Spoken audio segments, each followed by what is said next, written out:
again, No I worries. definitely apologize. No worries. So let's get this down. Okay. Yep. So everything's a go. Let's make sure that. Oh, let's get in. Let's get a little bit more. You know, it's. Act like we know each other. Yeah, exactly. Exactly. As I mentioned before. Exactly. Let's scoot in a little bit over here. Come over this way. Yeah. So that way we can have the beautiful flower. Oh, okay. We worked so hard to get that plant in there. There we go. So, okay. So, again, this is Joset Wright-Lacy. And just to start off really quickly, because we are a little bit behind, but tell me a little bit about NMSDC. Okay. NMSDC is the National Minority Support, 51%, control 51%, and manage the day-to-day operations of 51% of their businesses. Okay. On that note, let's go back a little bit further. Sorry about that. Gotta get these notes back in. No problems at all. So, is there a difference between the NMSDC and President Joset Wright-Lacy? Or are those goals matching in terms of what you want NMSDC to be and what the organization you feel in terms of your advocates want it to be? Well, I feel like I'm very aligned with what I want the organization to be. I have a personal passion for equality and equity between people of color and the majority society. I probably spent a good part of my life working on issues of equity and fairness. So in this particular sense, it's very much in alignment with my personal philosophy around making sure that people who want to contribute and have something to contribute have that opportunity. So in that regard, I think we're very aligned, me and NMSDC. Is there anything you want that you feel you haven't gotten from NMSDC? Just I think what I want, just really broad. What I want is something that I've talked about on several occasions, and that's real commitment. I think that this work can be very challenging, but I do think that when you're committed to seeing something through, you will be successful. And what I want to see more of is more commitment on the part of our corporate members, as well as more commitment from our MBEs to really do what needs to be done to add value when they're doing business with the corporate members. Okay, perfect. So I'm checking the chat as we go along. So sorry about that, everybody. Again, for the delay. But the one thing, in addition to that, at the NMSDC event last year, or maybe it was 2 years ago, Magic Johnson was a really big supporter of you. Yes. Can you tell us about the balancing act between advocating for big business MBEs versus small MBEs, so the startup types? Right. We cover everybody. So you could be a very small MBE or you could be a very large MBE. And we have MBEs that are actually traded on the New York Stock Exchange. So we don't have a cutoff in terms of MBE, meaning you make under $1 million a year, or are you a class 4, you make over $500 million a year. Mm-hmm. So then we decide within each of those classes, what are the things that MBE needs to move to the next level. Okay. If someone wanted to start a business today, what advice would you give them? Okay, my first piece of advice to anyone starting out today, whether they are 25 or 55, is to make sure that their finances are in order. Because that is what's going to drive your ability to get access to capital. So the first thing is to know your credit score, work on your credit score. For younger people, and we really are trying to get more younger people into the network, younger entrepreneurs. If you've got student loans, make sure you're paying your student loans on time, because it's not how much you borrow, it's how you pay it back. If you have a car, make your car notes payments on time. Get a credit card with a low interest rate, pay that off on a monthly basis, because what you want to do is to build that credit history of being able to take on a debt and pay it back in a consistent fashion. So that's the number one piece of advice.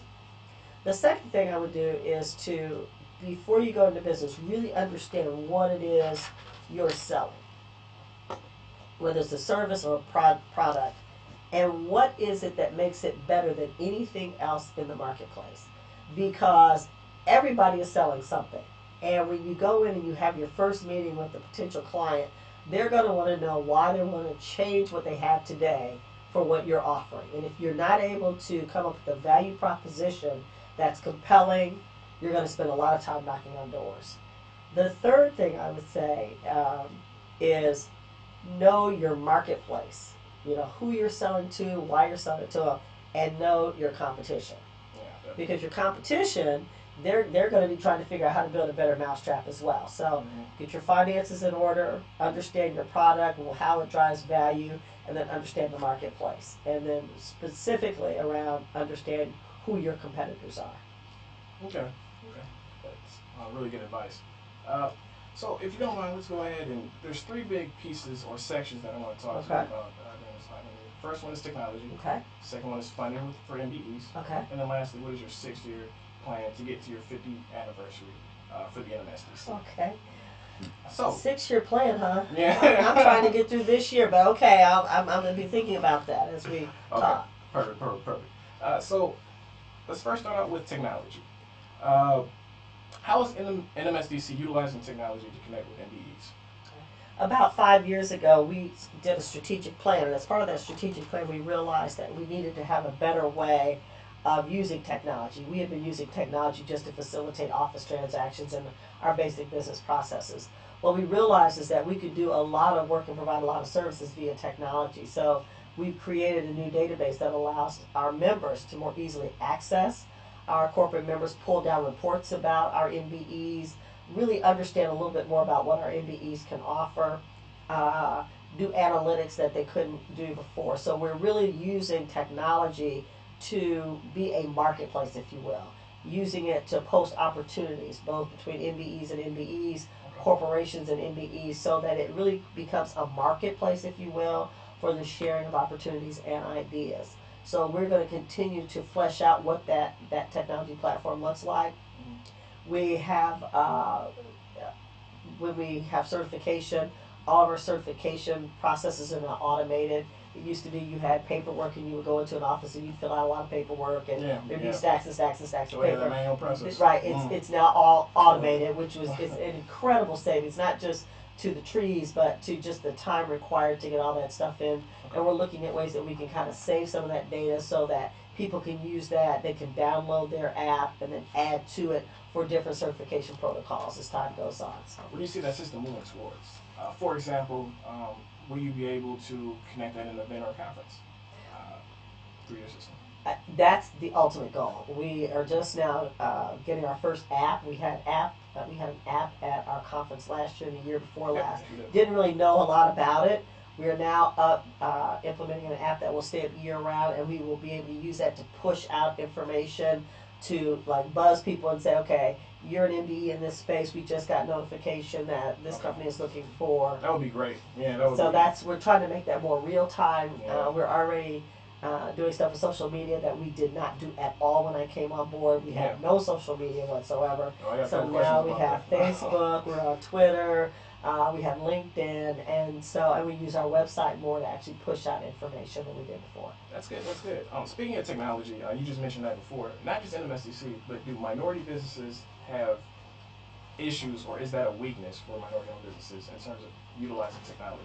I think it depends upon the business. I think if you are a technology-driven business, you're going to have all the technologies that our corporate members have. That's true, because as a tech company, we do as well. So when we were having issues with some technology, we wanted someone to come in to kind of do an assessment of our cybersecurity. We had an MBE come in, and he was well-versed in all the technology requirements that we needed to make sure that our system was cyber safe. And so many of our MBEs are absolutely fabulous. Those that are not in the technology space, they may struggle with how do you get to that technology platform where you're actually allowing technology to move you forward. But I think most people realize we're now in the Internet of Things, and if you don't understand technology, it's really kind of like game over, because there's nowhere you're going to be able to go without a really clear understanding of technology and how you leverage it. Yeah, I completely agree, because for MBEs or minority-owned businesses that are struggling with that, as you just said, it's no longer the future.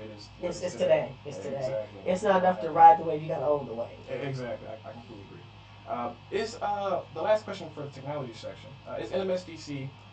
Do you guys have any outreach when it comes to STEM organizations? So STEM being science, technology, engineering, and math. We do that through some of our partner organizations. We have a good working relationship and memorandum of understanding with the Minority Business Development Agency, which is the federal agency that deals with supporting minority businesses. Okay. and they have several initiatives around STEM, and we share. You know, you have an event coming up. Let me push that out to some of our MBEs that need to know that. Or they just came from a trip to Hannover Messe in Hanover, Germany, and so they had MBEs come in to look at all the new technology. I was one of their guests, which was a wonderful. Cool. It was. That's pretty cool. It was amazing. We gotta have a conversation about Germany. It was absolutely amazing. Okay. And to realize that it's not the future. Mm. It's right there. You know, when you see 3D printing and fake skin and textiles that change temperature based upon your body temperature, you realize we're in a completely brave new world. Mm-hmm. And so when they called and said, would you like to go? I said, absolutely, I'd like to go. We had some MBEs there so they could see firsthand what's going on in that technology space. Okay. And we'll do more collaborations like that down the road.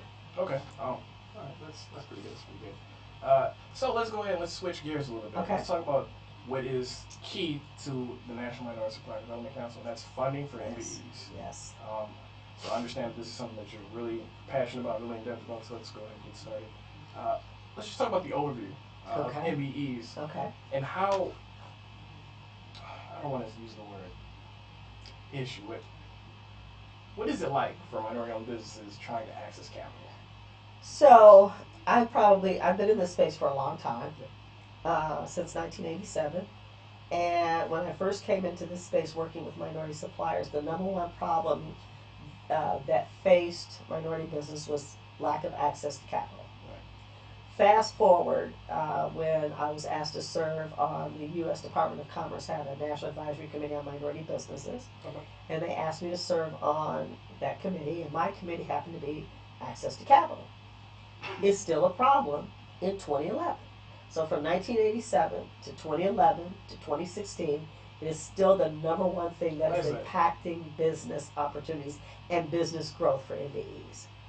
I think it's a couple of things. First of all, there's a lot of money out there. Oh yeah. So all you have to do is look out your window. If you see construction cranes growing up, there's money. Okay. So the issue is, how do they access that money? And there are a couple of things that get in the way that we discovered. One, terms and conditions. So we actually had a roundtable. We asked MBEs to come and tell us their stories about their challenges with getting access to capital. We had people saying that they were asked to put up their house, their car, a family member's house for a $100,000 debt, for a $100,000 loan, and the collateral was worth more than $1 million. So the conditions that are imposed on certain MBEs was very, very apparent. The other issue that comes up is, and I said this before, financial literacy. Yep. You really have to understand how financial markets work. You really have to understand that you need to have your finances in pristine shape. That doesn't mean you have to be rich. It means you have to have a history of paying your bills back, paying your loans on time. You don't have to have a lot of money to do that, but you have to be religious about paying your bills on time. And when you have that kind of like poor credit history, that impacts the terms and conditions and the amount of money you can borrow. The other thing is, we don't have the same wealth profile as non-minorities. So if you look at the average family wealth of a person who's African American, I think it was like $20,000 versus $160,000 for a white family. So when you go in to borrow money, you have much less to put up as collateral. So you start off behind, and then if you don't have good credit, it just... Yeah, I completely agree. Just to piggyback off what you just said, what I also found out is that when you're talking about minority families, let's say somebody within that family becomes a success and making, six figures, $200,000, $300,000 a year, they now have to come back and take care of their families. A lot of people who are not. So even though they have that $200,000 jobs, they still have to take care of people. So that even though they're making that money, they're not really. That's right. They're not leveraging it, and they're not non-whites who, non-minorities. Non-minorities who they don't have that. Well, and that kind of speaks to the culture of people of color. We tend to feel that we're supposed to take care of those that took care of us. So if you're doing well, but your mother isn't doing well, your brother isn't doing well, you feel that obligation from a cultural perspective to take care of them. That may or may not be as important to people who are non-minority. But I do think that once we kind of understand how markets work and how to understand what is it that's going to make you attractive to a lender or to an investor, what is it that an investor looks at when they decide that they want to give you a couple $1,000,000? What is it that makes you look attractive to them? It's going to be your credit history, but it's also going to be the evaluation of your business. Yep. So all of these things go into that. And I think most entrepreneurs start businesses not understanding money. Yeah. They know they have something they want to sell. They may be great at selling it, but then as they grow, they don't really understand that there are all these other things that you have to have in place, like a finance plan that supports the business plan. Yeah, that's finance plan plus a business plan. Plus a business plan, exactly. Yeah, Exactly. Completely agree. Now, next question. What is the #1 industry when it comes to minorities trying to access capital? The #1 industry where they're having challenges or whether in order to gain capital. So if I wanted to start a business and I wanted to access capital, what is my best industry to go into? I'm making you think. I'm gonna say, And this is, from your experience. I would say technology, but specifically medical technology, medical and advanced manufacturing technologies. Can you go a little bit more specific when it comes to advanced technology? So we've got the traditional assembly line, durable goods, washing machines, cars, etc. Mm-hmm. Well, now we're talking more about robotics. Gotcha. We're talking about AI or artificial intelligence. Mm-hmm. We're talking about virtual VR. We're talking about the Internet of Things. We're talking about connectivity. We're talking about those sorts of things. I think anything where you can leverage the internet, and I look at 3 platforms that are 3 trends that are driving business. It's hyperconnectivity, i.e. the Internet of Things, everything's connected, big data, and mobility. So if you can create platforms, products, and services that address all 3 of those, you're golden. Okay, so but since we're talking about that, let's get into the challenges a black-owned firm has in accessing that capital. And talking to a couple of investors, they were talking about how 70% of investment capital is in 3 cities, right? Boston, New York, and Silicon Valley. Exactly. So since the majority of that capital are in those 3 cities, they're used to a certain type of, not investor, but a certain type of corporation presenting themselves to. Well, so even if you're in advanced technology, the real deal about the people that will tell you about money is it's all about informal networks. So when you're in Silicon Valley, these guys that are investing, and I say guys truly because there are very few women that are actually in investment companies. There are a few in Silicon Valley, but they're in a minority. Based on statistics, you're right. But they've known these people since they were in college, they went to graduate school together, so they just get together. In many cases, African Americans and Hispanics aren't in that space. You may get some South Asians in that space. But generally speaking, it's a very, very, hey, I know you, you're my guy, I remember you when we did this network. And we have not been included in those networks. And part of the issue that Silicon Valley has is that they haven't figured out how to broaden that network. And so a lot of the things that you hear going on out there is that it's always been a very, very closed club. Okay. And getting people to open the doors to people that don't look like them can be a challenge. How's NMSDC helping with that? We really don't get involved that much in some of the Silicon Valley stuff on the investment side. We really work through the supply chain. Gotcha. And we try to make sure that, say, the companies that are in Silicon Valley understand that there are MBEs that can provide services to them at a very, very high level. You need to bring them into your business. And a lot of times, their relationships with those corporate members gets them in that network. Gotcha. So we kind of take a backdoor approach. We have another organization that works more directly with that. This is a company that can do business with you versus the investment opportunities. That makes sense. Well, getting back on the investment side, how is NMSDC looking to grow funding opportunities for all minority firms? Well, we have a number of different things that go on throughout the year. Last year we did, at our conference, we had a whole series of workshops on access to capital for MBEs. We work with some of our corporate members where they actually do workshops on how to be an attractive investment partner. One of our members, who will go unnamed, is going to be doing financial literacy workshops. Okay. We have one corporate member that's actually doing funding of small business investment companies, and they're making money available to 21 different SBICs around the country. And we're saying this is a great thing to do. It puts money into the community. But a lot of this has to be driven by the corporations realizing that they need to help make that happen. They are part of the solution if they are investing in these funds. And so we've got a number of corporate members that invest in those funds. We actually have a fund called the Business Consortium Fund that we founded in the 90s to address startup capital for our MBEs. And so we provide basically inventory financing for them. We also do larger loans. They've recently been certified as an SBIC or a small business investment company, so they can take on funds from the government, leverage those funds, and make money available to MBEs. So we push that information out to our MBEs as well. Okay. Just curious, when it comes to funds, don't most funds have a target type of corporation?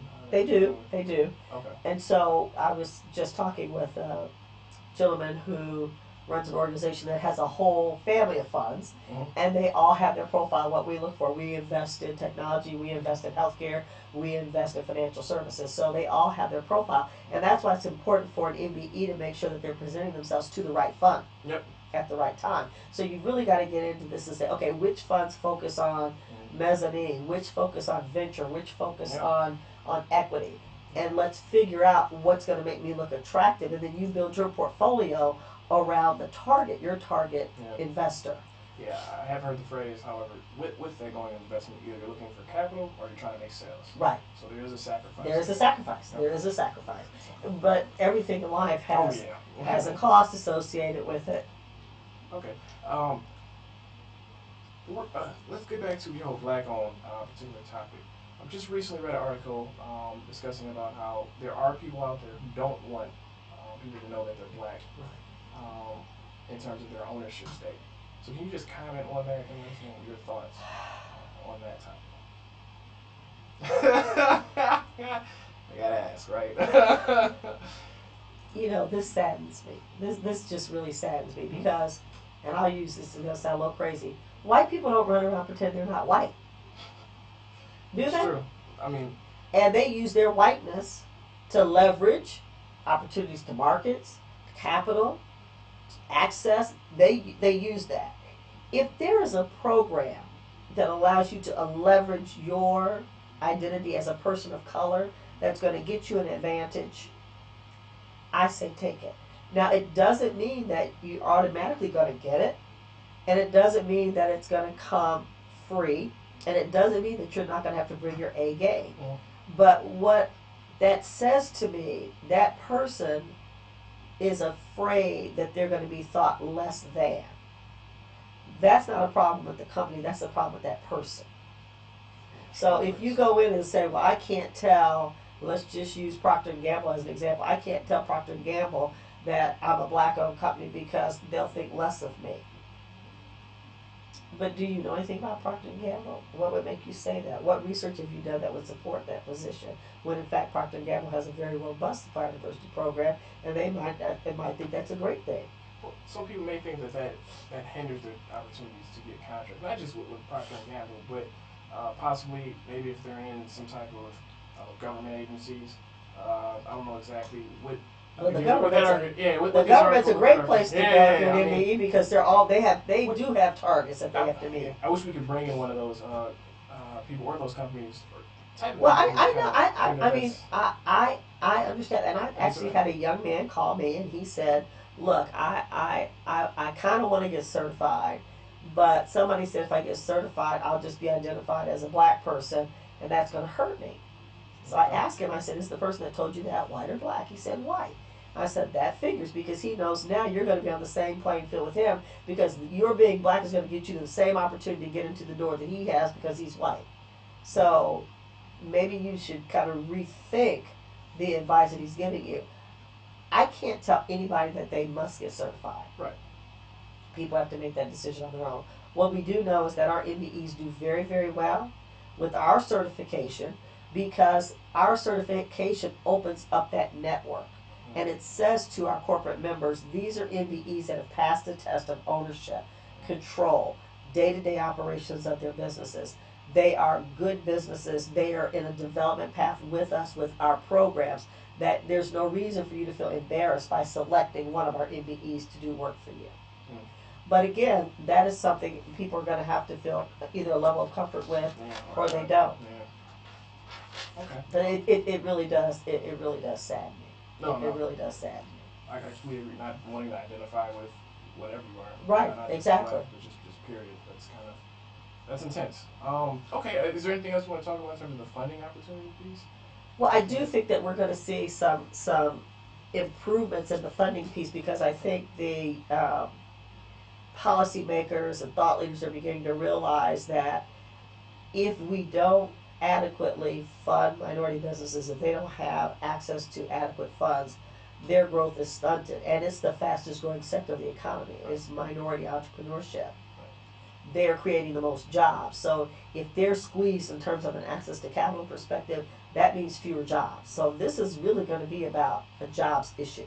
And for us, it's jobs in our communities, because MBEs tend to hire other people of color and not necessarily their color. So you might have an African American female owns a business that has Asians and blacks and Hispanics and Native Americans.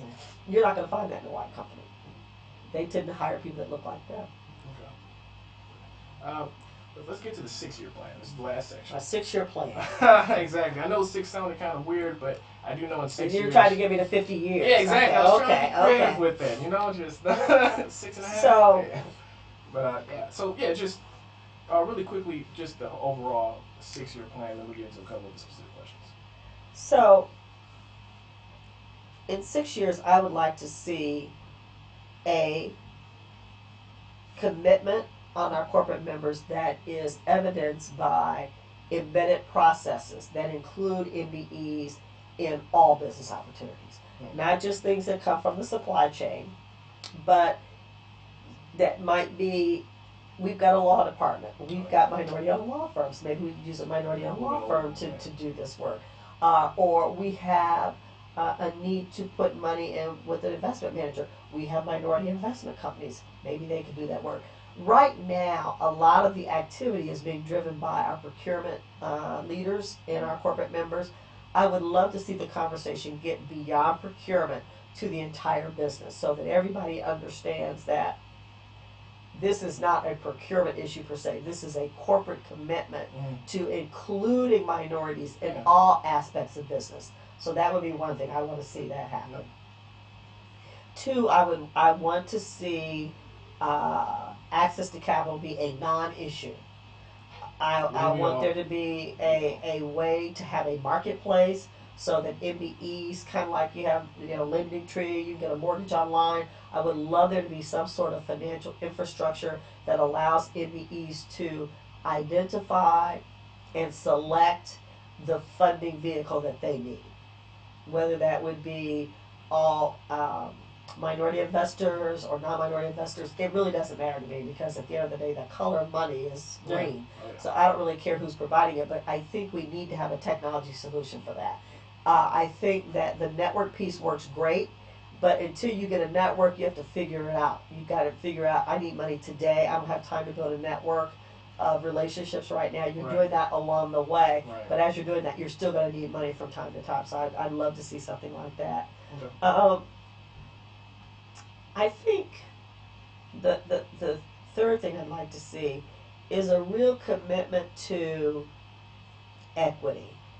And I say that understanding that we're going to continue to have diverse suppliers. So you have diverse suppliers are people of color, they are women, they are LGBT, they're veteran, they're disabled veterans, and so every corporation has a desire to do business with these different diverse groups because they're also their market. So I sell to LGBT people, I sell to veterans. I want to make sure that I'm aligned from a brand perspective.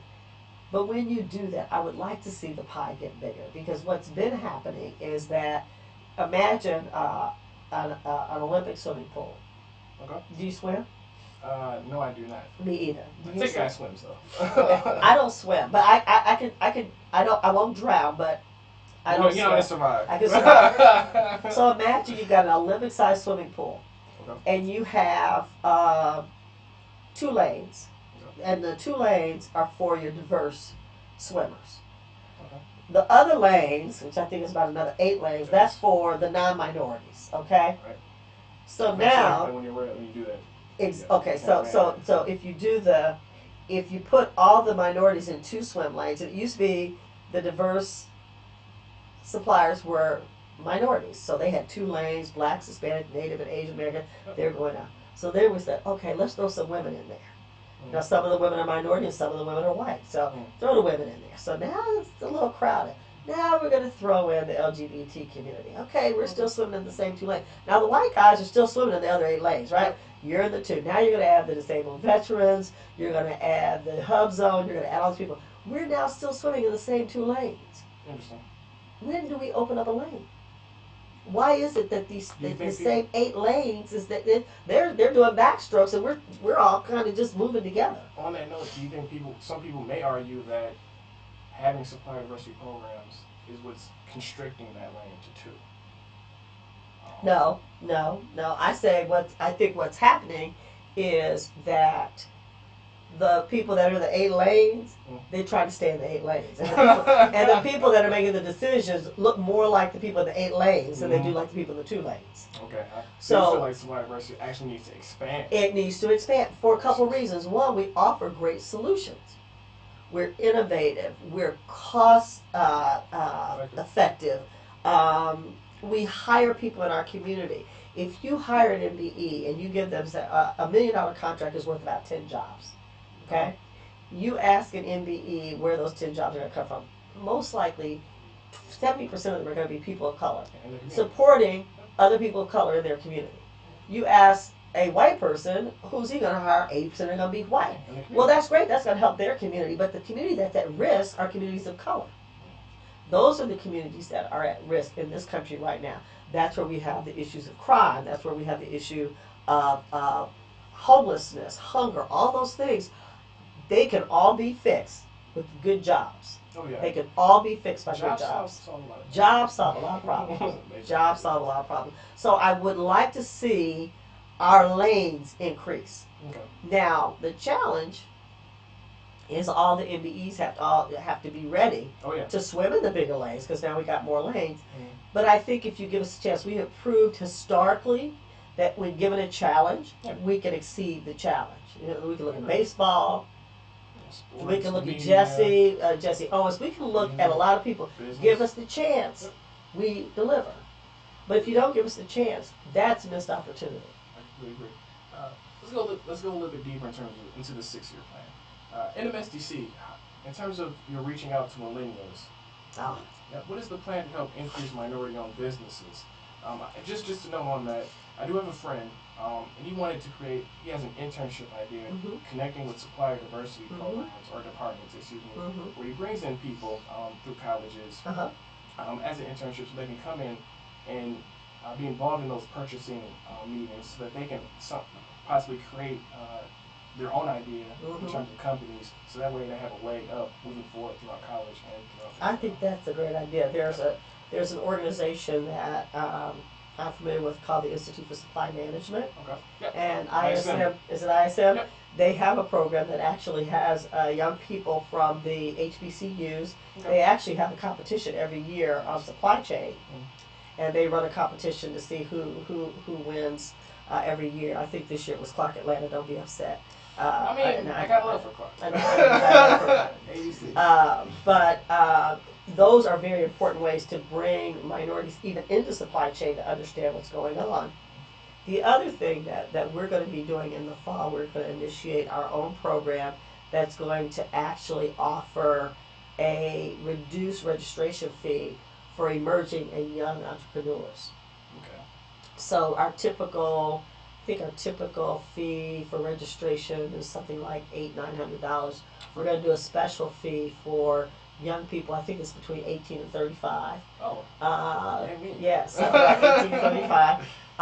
To begin to get them to understand what it's like to see all these entrepreneurs. Yep. When I first came here, our first conference was in Miami. Oh, nice. And my younger son was in college, and I asked him to join me. I said, "Come down to Miami and see what this is all about." To see. Now he'd been around minority suppliers because that's what I've been doing all of my career, but he had never seen the conference. Yeah.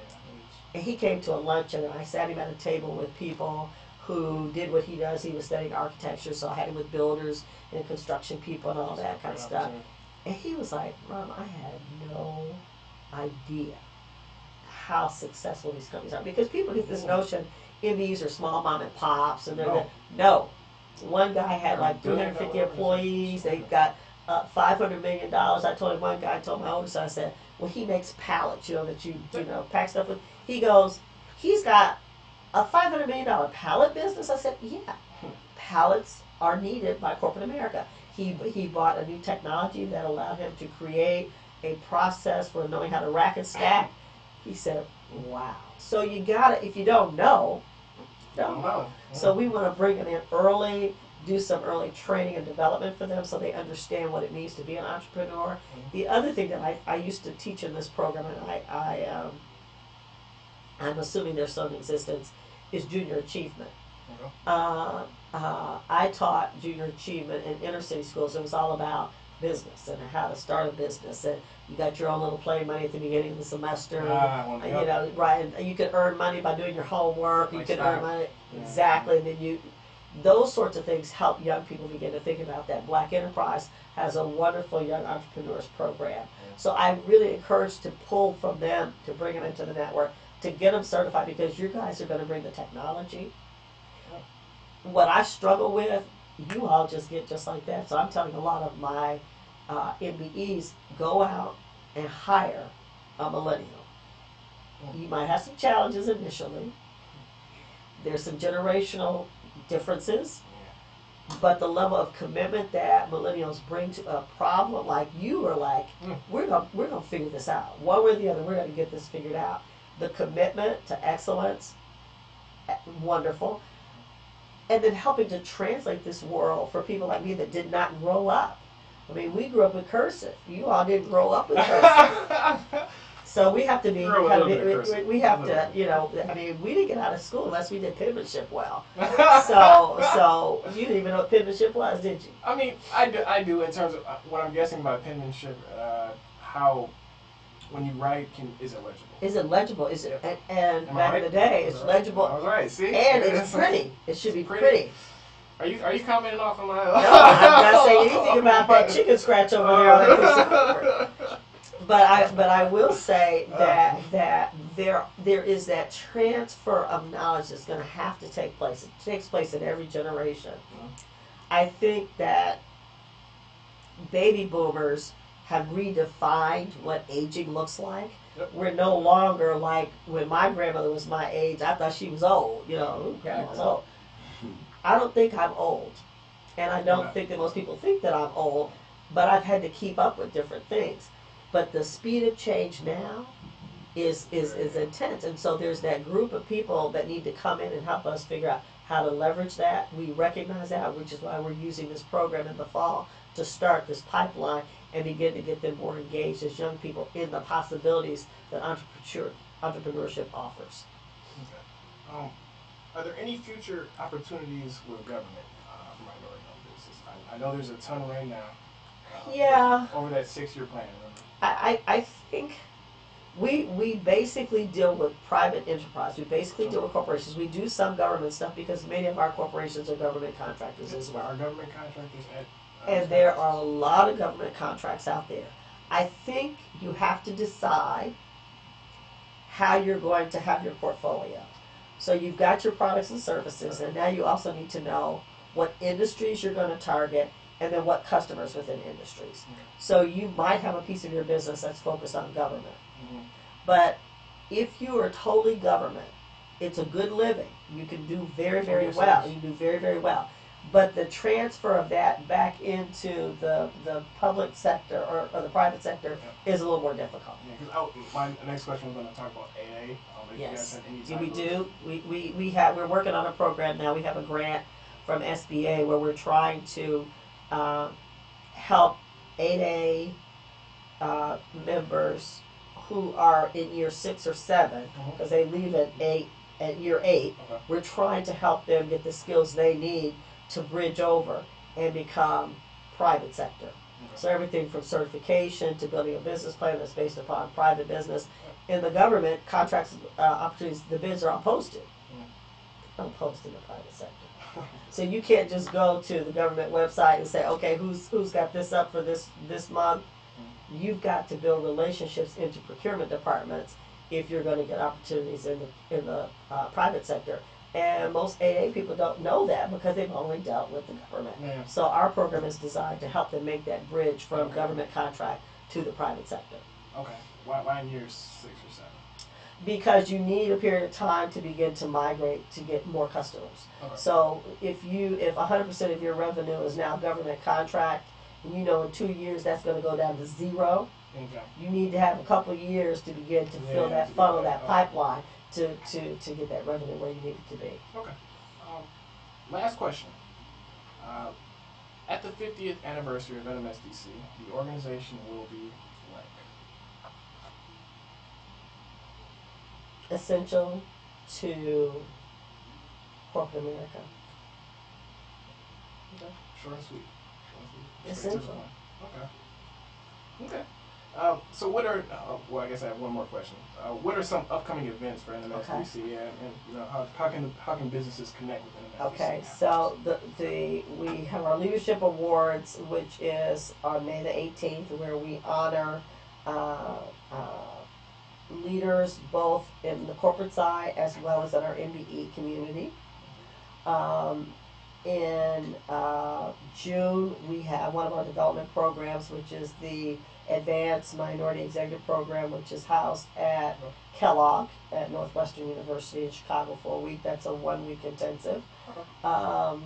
We also have something coming up at Tuck, I believe in August, which is a minority business development program. Our conference is being held in October in Chicago. You can go to our website, nmsdc.org, and get more information about that. If you want to talk to me offline, I'll tell you about getting a discounted rate if you're going to be in the Chicagoland area. Thank you. Definitely will. And then we have program managers, where we have all of our program managers together in July, where we do a huge training for all of our corporate Supplier diversity professionals. Okay. So we have a pretty busy year going on. Okay. And lastly, how do businesses connect with NMSDC? The best thing to do to connect with NMSDC is to go to nmsdc.org. It's in the description. If you are certified already, your best contact point is your local council, your local affiliate. If you are not certified, you can go to the website and find out about certification, where you need to be certified, and start the certification process, because then you begin building the network. And it's all about the network. Okay. Any lasting thoughts? You know, I want to encourage everyone that's listening to understand that minority business is an incredible resource that this country has, that will be the engine of job growth for many, many years to come. And they also offer an incredible solution for some of the problems facing communities of color: joblessness, homelessness, lack of investment in infrastructure. If we can really begin to leverage the resources that minority companies and minority businesses represent, our whole economy will be uplifted, not just the minority community. The more jobs we have, the more people can participate in the economy. We are a consumer economy. The more people that have jobs, the more products and services that you can buy. There is no downside to this, and this is not a giveaway program unless you want to say it's giving to America. So, that's all I would say. Okay, in that case, thank you for your time. You're welcome. Thank you for having me. This has been great. A couple of people I do want to thank before. clearly, National Minority Supplier Development Thank Council. you.